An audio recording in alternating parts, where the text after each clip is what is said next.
So changes in norms and values are things that will happen as a consequence of social development.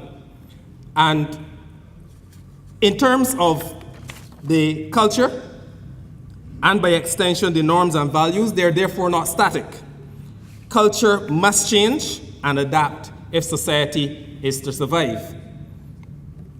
There are countless examples of societies that have ceased to exist because they did not successfully adapt.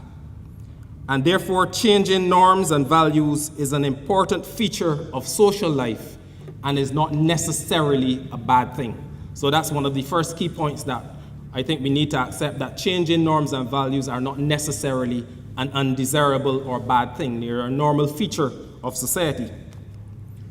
The members of a society or culture must conform to its norms for the culture to exist and function. They must internalize these norms, and they must then socialize or teach the norms of values to their children through the range of social institutions in the society. Next slide. I'm on record as arguing that the decline in the efficacy or the ability of our major socializing agencies in Barbados is at the root of the increasing incidence of antisocial and generally unacceptable behavior being witnessed in our society. I've said so in several public fora, I've said so in several papers that I've written, I've said so in a number of publications done while at the ministry responsible for youth affairs. And these main institutions, if you examine them, and I don't have time to examine them this morning, but the research that has been done in Barbados shows, for example, in relation to the family, many young persons spend less time now engaging in family interaction than they spend engaging with their peers or with the mass media. And that is a fact. In relation to community, both the National Youth Survey and the Task Force on Crime Prevention have indicated that at the local community level, the level of engagement of the community in the lives and the socialization of young children is nowhere near what it was in the previous generation. Many of us live and grew up in a society where there was community parenting. And I've often told the story where I tried to speak to a youngster one evening throwing some rocks across the street because I saw it as my civic responsibility. And telling him he could, damage somebody or something. This was coming down from Commerce School one evening in Bushall.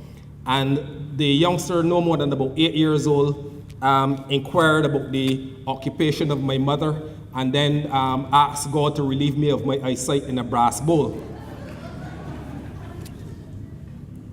I grew up in a generation where anything even approaching that response, before fax machines, cell phones, anything would have been transmitted to my mother and she would be waiting for me when I got home. But this is an indication of the direction that we've changed. And many of us now withdraw from speaking to other children who are not our own and removing ourselves from the responsibility of community parenting, which was so critical to our upbringing in traditional Barbadian society. In terms of religion, both the National Youth Surveys, which I've done while at Youth Affairs, the National Census will indicate the increasing level of secularization or the increasing number of persons who indicate no religion. I think at the last census it was something of the order approaching 25% of the population of Barbados indicating no religious affiliation. And many of us would have grown up in an era where the young persons were almost required to be a member of some group in the church. I'm not sure if you can find AYPA, Pathfinders, and many of the other youth-oriented religious organizations existing, and certainly not to the degree that they did perhaps a generation ago. And in terms of the school, I noticed a number of persons here from the Ministry of Education, and they will attest that the school, perhaps the less said about that in the current environment, the better, but the school is no longer the socializing institution that it used to be.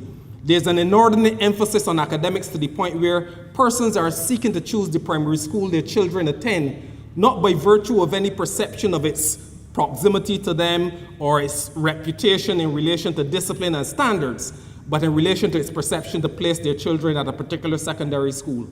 And the level of parental responsibility in loco parentis was a phrase that used to be used quite often while I was at the ministry. The extent to which that obtains in schools today is perhaps open to judgment.